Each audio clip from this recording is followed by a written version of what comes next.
সন্দেশখালীতে অস্ত্র উদ্ধারের ঘটনায় রাজ্যে শোরগোল পড়ে গিয়েছে। সেখানে সাধারণ মানুষের জমি দখল, নারীদের সম্ভ্রমহানির মতো মারাত্মক অভিযোগ উঠেছিল শাহজাহান বাহিনীর বিরুদ্ধে, জানিয়ে তোলপাড় হয়েছিল রাজ্য রাজনীতি। আর এবার অস্ত্র উদ্ধারের ঘটনা ঘটল সন্দেশখালীতে। রবিবার সল্টলেকের দলীয় কার্যালয়ে একটি সাংবাদিক বৈঠক করেন বিজেপি নেতা জগন্নাথ চট্টোপাধ্যায়। সেখানে সন্দেশখালীতে অস্ত্র উদ্ধারের ঘটনা নিয়ে সুর চড়ান তিনি। তার কটাক্ষ শাহজাহানদের মুক্তাঞ্চল অস্ত্রাঞ্চলে পরিণত হয়েছে। 13 বছরে মমতা বন্দ্যোপাধ্যায়ের শাসনকালে এই ধরনের শাহজাহানদের মুক্তাঞ্চল আসলে অস্ত্রাঞ্চলে পরিণত হয়েছে।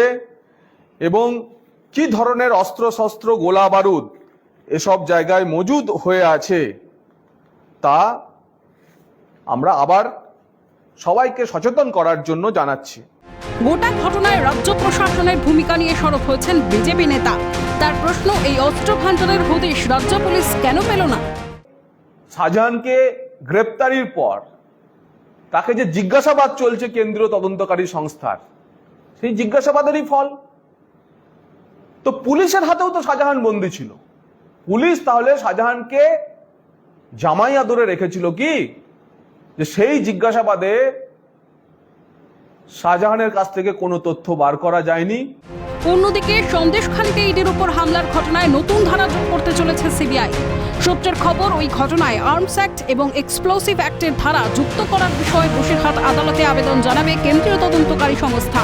শাহজাহান ঘনিষ্ঠের আত্মীয়ের বাড়িতে যে বিপুল পরিমাণ আগ্নেয়াস্ত্রের হদিশ মিলেছে, তাতে কি রাজ্য পুলিশের ব্যর্থতা আরো বেশি প্রকট হয়েছে? দেখুন, এটা হচ্ছে কি একটা পুলিশের বিরাট ব্যর্থতা, বিরাট, এটার কোনো ভাষা নেই। এবং আমি আজকেও দেখলাম যে প্রথম বোধহয় মিস্টার সৌগত বাবু এই একটা বলেছে এটা পুলিশের বিরাট ব্যর্থতা। এটা যে কালেকশনটা করেছে এটা হচ্ছে ডার্ক ওয়েব।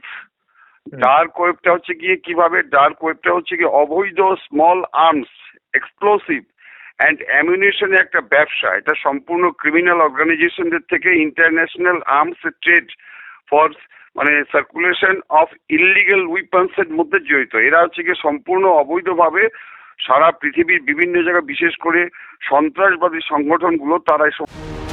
আবু তালেব মোল্লার বাড়ি থেকে উদ্ধার হওয়া আগ্নেয়াস্ত্রের ঘটনায় উঠছে একাধিক প্রশ্ন। সন্দেশখালীতে যেভাবে অত্যাধুনিক বিদেশি আগ্নেয়াস্ত্রের হদিশ মিলেছে, তাতে প্রশ্ন উঠছে যে অস্ত্রের চোরাচালানের সঙ্গেও কি যোগ রয়েছে শাহজাহানের? এর পেছনেও কি কোনো প্রভাবশালীর হাত রয়েছে? এই প্রশ্নই তুলছে ওয়াকিবহল মহল। প্রীতিশ বন্দ্যোপাধ্যায়, মেঘা রায় এবং মণি ভট্টাচার্যের রিপোর্ট, ক্যালকাটা নিউজ।